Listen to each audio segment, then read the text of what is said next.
1. Nanking Massacre. December 13, 1937. Japanese forces capture Nanjing, China's capital. What follows is 6 weeks of systematic slaughter that kills 300,000 people. The numbers are staggering. 7,000 murdered every single day. Bodies pile along the Yangtze River so high they block the current. Japanese soldiers hold killing contests, competing to see who can behead 100 people first. Newspapers report these contests like sports scores, mass executions on the riverbanks, civilians buried alive, families forced to watch each other die. Between 20,000 and 80,000 women raped, from young girls to elderly grandmothers. Pregnant women bayoneted for sport.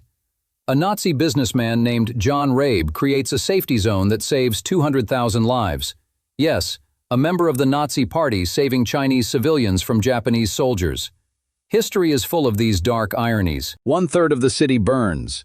Bodies rot in the streets for months. The stench is unbearable. International reporters document everything, but the world is too far away to stop it. Decades later, some Japanese officials still claim the massacre never happened, or the numbers are exaggerated. But the mass graves don't lie. The photos don't lie. The survivors don't lie. 300,000 dead in 6 weeks. That's how World War II truly began in Asia. But Nanking was just the beginning. What the Japanese military was building in secret would make Nanking look like a warm-up. Number 2. Unit 731. Harbin, Manchuria, 1936. Japan builds a massive complex disguised as a water purification plant. Its real purpose? Biological warfare research on living humans. They call it Unit 731. General Shiro Ishii commands 3,000 scientists in 150 buildings. Their mission is simple: weaponize disease. Their methods are monstrous. Prisoners aren't called prisoners. They're called logs. Because you experiment on logs. You cut into logs. Logs don't have names or families. The experiments are beyond comprehension. Vivisection without anesthesia. Cutting people open while they're fully conscious to see how diseases affect living organs. Frostbite experiments where limbs are frozen solid, then shattered like glass to test treatment methods. Pressure chamber tests until eyes pop from skulls. They infect prisoners with plague, anthrax, cholera, typhoid. Then they dissect them, alive, to track how the diseases spread through the body. But Unit 731 isn't just about experiments inside the facility. They test their weapons on real populations. Plague-infected fleas dropped from planes onto Chinese villages. Wells poisoned with bacteria. Contaminated food left for civilians. The death toll is catastrophic. 14,000 killed inside the facility. Another 200,000 to 500,000 Chinese die from biological warfare attacks. That's more casualties than Hiroshima and Nagasaki combined. And the final atrocity? After Japan surrenders, the United States grants every scientist complete immunity from prosecution in exchange for their research data. None of them face trial. They become professors, executives, respected members of post-war Japanese society. America buries the evidence for 50 years. While Japan was perfecting death in laboratories, their soldiers were perfecting it on the battlefield. 75,000 prisoners were about to learn what surrender really meant. 3. Bataan Death March. April 9, 1942, the Philippines. After 3 months of desperate fighting, 75,000 American and Filipino soldiers surrendered to Japanese forces on the Bataan Peninsula. They're starving, diseased, and barely able to stand. The Japanese army has a problem. They need to move these prisoners 65 miles to Camp O'Donnell, but they don't have enough trucks. So they force them to march in the tropical heat with no food, no water, and no mercy. The march becomes a death sentence. Japanese soldiers bayonet anyone who falls behind. They behead prisoners who ask for water. They beat men with rifle butts for looking at them wrong. Some soldiers make it a game, seeing how many prisoners they can kill without their officers noticing. The heat is unbearable. 100 degrees with crushing humidity. Men drop from exhaustion and are shot where they fall. Those who try to help their comrades are executed on the spot. The road becomes lined with corpses. Some prisoners are packed into metal railway cars with no ventilation. Temperatures inside reach 120 degrees. Men suffocate, crush each other, go insane. When the doors open, dozens are dead. The march takes 5 to 10 days depending on where you start. About 10,000 Filipinos die. About 1,000 Americans die. But the horror doesn't end at the camp. Camp O'Donnell is a death trap. No medicine, contaminated water, dysentery and malaria kill thousands more. Within months, another 26,000 Filipinos and 1,500 Americans are dead. General Masaharu Homa, who commanded the operation, is executed by firing squad in 1946. But the real architect of the massacre, Colonel Masanobu Tsuji, escapes to China and is never prosecuted. He dies free in 1961. But Japan wasn't the only nation executing prisoners. In Soviet-occupied Poland, 22,000 men were about to vanish into the forest. Their fate would remain hidden for 50 years. 4. Katyn Massacre, April 1940. Before most of the world even realizes World War II has started, Joseph Stalin orders a secret mass execution that won't be revealed for 50 years. 22,000 Polish officers, intellectuals, professors, and community leaders are transported to remote locations across the Soviet Union. They think they're being relocated or released. They're wrong. In the Katyn forest and other sites, Soviet secret police systematically execute all 22,000 men. One bullet to the back of the head. Bodies dump in mass graves, layered with dirt between each group. Stalin's goal is clear: eliminate Poland's leadership class before they can resist Soviet occupation. Kill the officers so there's no military resistance. Kill the intellectuals so there's no cultural resistance. Kill the leaders so there's no political resistance. The Soviets bury the mass graves and plant trees on top. For 3 years, nobody knows what happened to these 22,000 men. Their families wait for news that never comes. Then in 1943, Nazi Germany invades Soviet territory and discovers the mass graves. The Nazis use it as anti-Soviet propaganda, showing the world what Stalin did. But here's where it gets twisted. The Soviet Union immediately blames the Germans. They claim the Nazis committed the massacre, not them. And because the Soviet Union is now allied with Britain and America, the Western powers believe them. Or at least, they pretend to believe them because they need Stalin to defeat Hitler. For 50 years, the Soviet government maintains the lie. Anyone who suggests Soviet responsibility is labeled a Nazi sympathizer or a traitor. The families of the victims are harassed, imprisoned, or killed.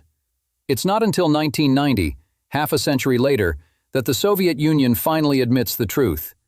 Mikhail Gorbachev opens the archives. The execution orders bear Stalin's signature. The lie collapses.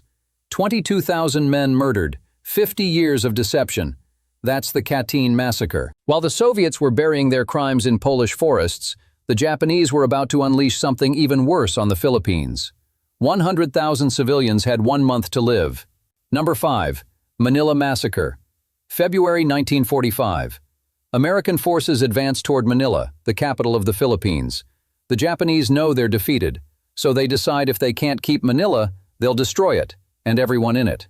1 month of systematic slaughter kills 100,000 Filipino civilians. That's more dead than Hiroshima. The Japanese military issues explicit orders. Every Filipino is considered an enemy. Men, women, children, babies. It doesn't matter. Kill them all. Captured documents reveal the instructions. When Filipinos are to be killed, gather them into one place to conserve ammunition.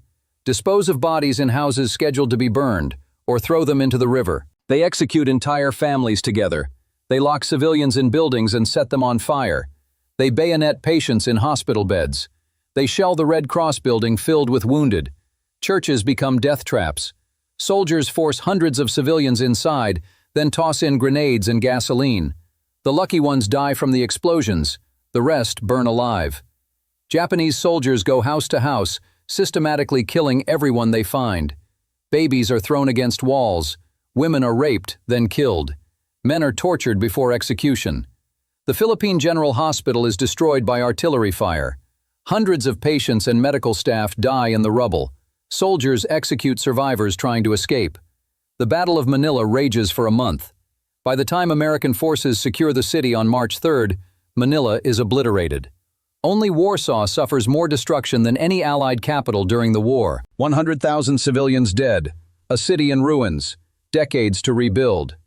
The Manila Massacre is one of the deadliest urban battles in history, and most people have never heard of it. Manila's horror played out over weeks, but in a quiet French village, 642 people would die in just 4 hours. and the SS would make sure nobody survived to tell the story. Number 6. Oradour-sur-Glane, June 10, 1944. 4 days after D-Day. Oradour-sur-Glane is a quiet village in southwestern France. Population 642. By sunset, 642 people are dead. Only 6 survive. The Waffen-SS Das Reich division arrives around 2 p.m. They claim they're searching for hidden weapons and a kidnapped German officer. It's a lie. They're here to send a message. The soldiers round up everyone, every man, woman, and child. The women and children, 247 people, are locked inside the village church.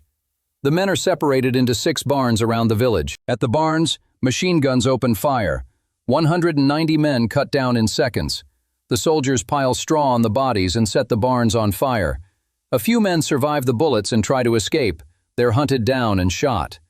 At the church, the SS places a large bomb near the altar. When it explodes, the ceiling collapses. Women and children trapped inside suffocate from the smoke. Then the soldiers set the church on fire and toss grenades through the windows. One woman, Marguerite Roufanche, escapes through a window. She's the only survivor from the church. 5 men survive from the barns by hiding under bodies. The SS goes house to house, shooting anyone they find, the elderly, the disabled, a 1-week-old baby. Then they burn the entire village, every building, every home, every shop.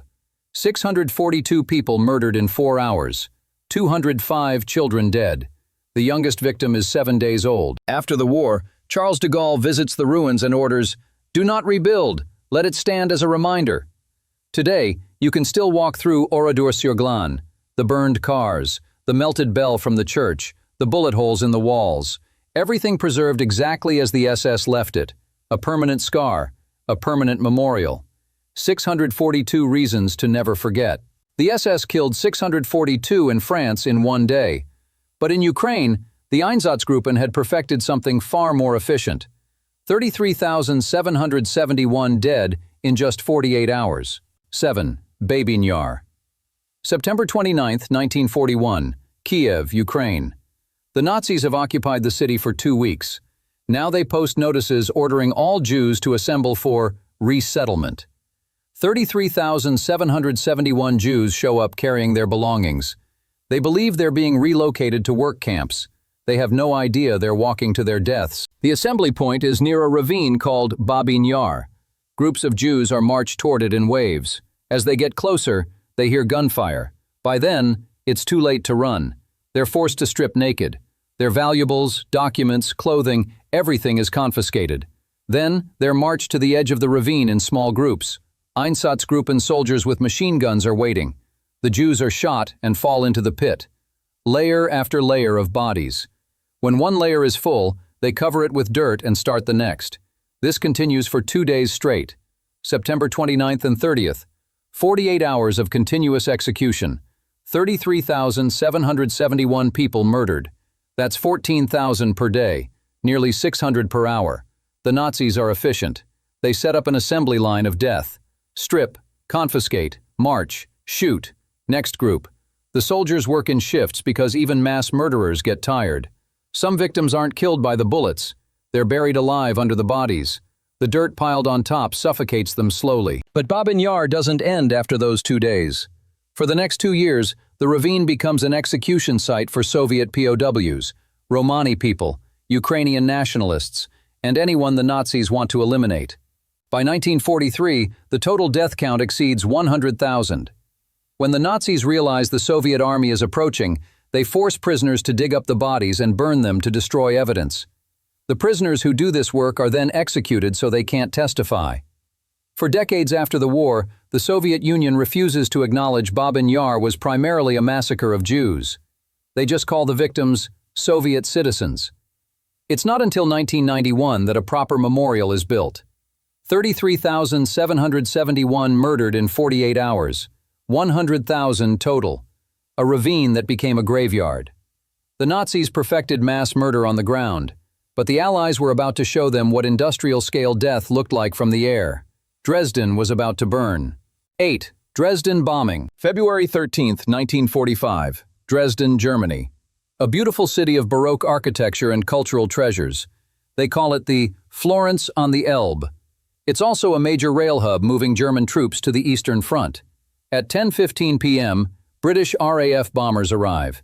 800 aircraft carrying high-explosive bombs. The first wave destroys roofs, blows out windows, and exposes the interiors of buildings. 3 hours later, the bombers return with incendiary bombs, thousands of them. The fires spread rapidly through the exposed buildings, merging into one massive firestorm. A firestorm is hell on earth. Temperatures reach 1,500 degrees Fahrenheit. The heat is so intense it creates its own weather system. Hurricane-force winds that suck people into the flames. The air becomes superheated. People's lungs burn from breathing. Asphalt melts. Bodies vaporize. The next day, American bombers join the attack. 400 more aircraft. Another 1,000 tons of bombs. When the fires finally burn out, 25,000 to 35,000 people are dead. Most are civilians. Many are refugees fleeing the advancing Soviet army. The city is 90% destroyed. But here's why Dresden is controversial. Was it a legitimate military target, or was it terror bombing designed to break German morale? The city had military value, the rail yards, communication hubs, factories. But it had minimal air defenses and no major weapons production. The refugees made the civilian population swell to over 1 million people. Even Winston Churchill questioned the bombing afterward. He wrote a memo asking if the destruction of German cities had gone too far. RAF Commander Arthur Harris, who ordered the raid, was never given the honors his peers received after the war. Nazi propaganda minister Joseph Goebbels exploited Dresden, inflating the death toll to 200,000 or more for propaganda purposes. Today, historians estimate 25,000 dead, but the debate continues. Was Dresden a war crime? A military necessity? A moral failure? The answer depends on who you ask. What's certain is that 25,000 people burned to death in a firestorm that turned a beautiful city into an inferno. Dresden shocked the world. But 1 month later, the United States would create an inferno so massive it would kill more people in one night than both atomic bombs combined. 9. Tokyo firebombing. March 9, 1945, 11:30 p.m., Tokyo, Japan. A city of wood and paper buildings packed with civilians. General Curtis LeMay knows this. He's counting on it. 334 B-29 bombers carrying 1,665 tons of napalm and incendiary bombs approach the city. They fly low, just 5,000 to 7,000 feet, to ensure accuracy. The Japanese expect high-altitude bombing, so the low approach catches them off guard. The bombs fall in a specific pattern designed to trap people. They start at the edges and work inward, creating a ring of fire. Escape routes are cut off. Within 30 minutes, the fires merge into a massive firestorm. Winds reach 100 miles per hour, sucking oxygen from the air and pulling people into the flames. The heat is so intense that canals boil. Water offers no escape. People jump in to avoid the fire and cook alive. The firestorm is visible for 150 miles. Bomber crews report smelling burning flesh at 10,000 feet. The smoke is so thick it makes some pilots vomit. By dawn, 16 square miles of Tokyo are obliterated. 100,000 people are dead, the single deadliest air raid in human history. 1 million people are homeless. Bodies are piled so high they're bulldozed into mass graves. Compare this to the atomic bombs. Hiroshima kills 70,000 instantly. Nagasaki kills 40,000. Tokyo in one conventional raid? 100,000. The U.S. Army Air Force repeats this strategy on 67 other Japanese cities over the next 5 months. The total death toll from firebombing exceeds 500,000. After the war, General Curtis LeMay admits, "I suppose if I had lost the war, I would have been tried as a war criminal. Every soldier thinks something of the moral aspects of what he's doing. But all war is immoral, and if you let that bother you, you're not a good soldier." 100,000 dead in one night. That's the Tokyo firebombing, the deadliest air raid ever conducted, and most people have never heard of it. While Tokyo burned in one catastrophic night, another massacre unfolded quietly for 3 years in a Lithuanian forest. 100,000 people murdered, and the world never noticed. 10. Paneriai Massacre, July 1941. Paneriai, known in Russian as Ponari, is a forest just outside Vilnius, Lithuania. Before the war, it's a popular recreation area with scenic trails. The Soviets had started digging large pits there for fuel storage tanks. When Nazi Germany invades, those pits become mass graves. Einsatzgruppen, mobile killing squads, working with Lithuanian collaborators, turned Paneriai into an execution site. They bring Jews from Vilnius in groups, sometimes dozens, sometimes hundreds. The victims are marched into the forest. They're forced to strip naked. Their valuables are confiscated. Then they're lined up at the edge of the pits and shot. The bodies fall into the holes. The next group is brought forward.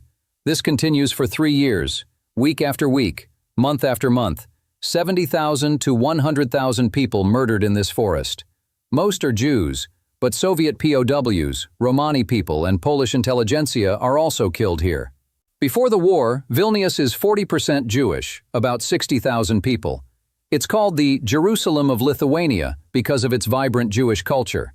After the war, only 600 Jews remain. In 1943, as the Soviet army advances, the Nazis realize they need to destroy evidence. They force 80 Jewish prisoners to dig up the bodies and burn them.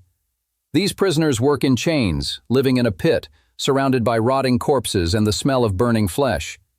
The prisoners know that when the work is done, they'll be killed too. So on April 15, 1944, they attempt an escape. They use tools and keys they've secretly made. 11 prisoners make it through the barbed wire. The rest are shot. Today, Paneriai is a memorial site with monuments marking the mass graves. But for decades, few people outside Lithuania knew this place existed. No Hollywood movies, no famous photographs. Just a forest where 100,000 people were murdered and buried. A forgotten massacre in a war full of them. 70,000 to 100,000 dead. 3 years of systematic execution. That's Paneriai. 10 atrocities. Over 1.2 million dead. And these are just the ones we've covered.